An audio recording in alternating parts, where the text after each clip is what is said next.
الحمدللہ، تمام تعریفیں اس اللہ کے لیے جو ساری کائنات کا خالق و مالک ہے۔ اس کی شان یہ ہے کہ اس نے زمین آسمان کو پیدا کیا، دن اور رات کو بنایا اور ہر چیز کو ایک اندازے کے مطابق چلایا۔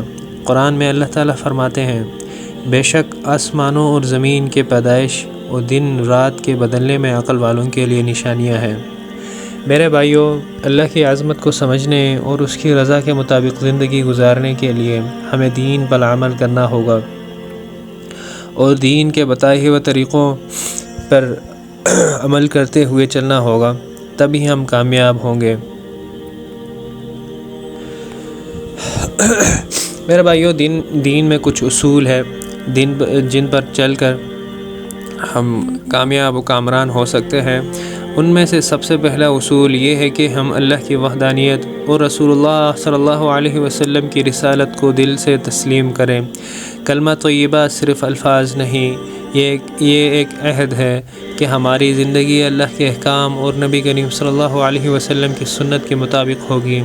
نبی کریم صلی اللہ علیہ وسلم نے فرمایا، جس نے دل سے یقین کے ساتھ لا الہ الا اللہ محمد رسول اللہ کہا، وہ جنت میں داخل ہوگا۔ ہمیں چاہیے کہ اس ایمان کو اپنی زندگی میں نافذ کریں، جیسے صحابہ کرام رضی اللہ تعالی عنہم اجمعین نے کیا۔ حضرت بلال رضی اللہ تعالی عنہ کو کلمہ کی بنیاد پر اذیت دی گئی، لیکن انہوں نے عہد کہہ کر اللہ کی توحید کا اعلان کیا۔ یہ ہمارا ایمان ہے جو ہمیں دنیا اور آخرت میں کامیاب کرے گا۔ ایمان کے بعد دوسرا اہم عمل نماز ہے، جو ہمارے اور اللہ کے درمیان تعلق کو مضبوط کرتی ہے۔ قرآن میں اللہ تعالیٰ فرماتے ہیں، بے شک نماز بے حیائی اور برے کاموں سے روکتی ہے۔ نماز صرف ایک فریضہ نہیں بلکہ ہمارے دلوں کی پاکیزگی اور سکون کا ذریعہ ہے۔ صحابہ کرام رضوان اللہ علیہم اجمعین نماز کو اپنی زندگی کا سب سے اہم عمل سمجھتے تھے۔ حضرت عمر بن خطاب رضی اللہ تعالیٰ عنہ نے فرمایا، جس نے نماز کو ضائع کیا اس نے دین کو ضائع کیا۔ آج ہمیں اپنے نمازوں کو خشوع و خضوع کے ساتھ ادا کرنے کی اور دوسروں کو بھی اس کی دعوت دینے کی ضرورت ہے۔ میرے بھائیوں، دین کا عمل اور اللہ کا ذکر ہماری روح کی غذا ہیں۔ نبی کریم صلی اللہ علیہ وسلم نے فرمایا، علم حاصل کرنا ہر مسلمان پر فرض ہے۔ علم ہمیں بتاتا ہے کہ کون سا راستہ صحیح ہے اور کون سا غلط، لیکن علم کے ساتھ ساتھ ذکر بھی ضروری ہے، کیونکہ یہ دلوں کو زندہ کرتا ہے۔ اللہ تعالیٰ فرماتے ہیں، خبردار، دلوں کا اطمینان اللہ کے ذکر سے ہی ہوتا ہے۔ صحابہ کرام رضی اللہ تعالی عنہم اجمعین قرآن کی آیات کو سیکھنے کے بعد فوراً ان پر عمل کرتے تھے، اور یہی ہمارے لیے بھی مشعل راہ ہے۔ دین ہمیں صرف عبادات کا نہیں بلکہ انسانیت کا بھی درس دیتا ہے۔ اکرام مسلم کا مطلب ہے کہ ہر مسلمان کی عزت اور خدمت کریں۔ نبی کریم صلی اللہ علیہ وسلم نے فرمایا، مسلمان کا بھائی ہے، نہ اس پر ظلم کرتا ہے، نہ ہی اسے بے یار اور مددگار چھوڑتا ہے۔ ہمیں اپنے بھائیوں کی ضروریات کا خیال رکھنا چاہیے، ان کی تکلیف میں شریک ہونا چاہیے، ان کے ساتھ حسن سلوک سے پیش آنا چاہیے۔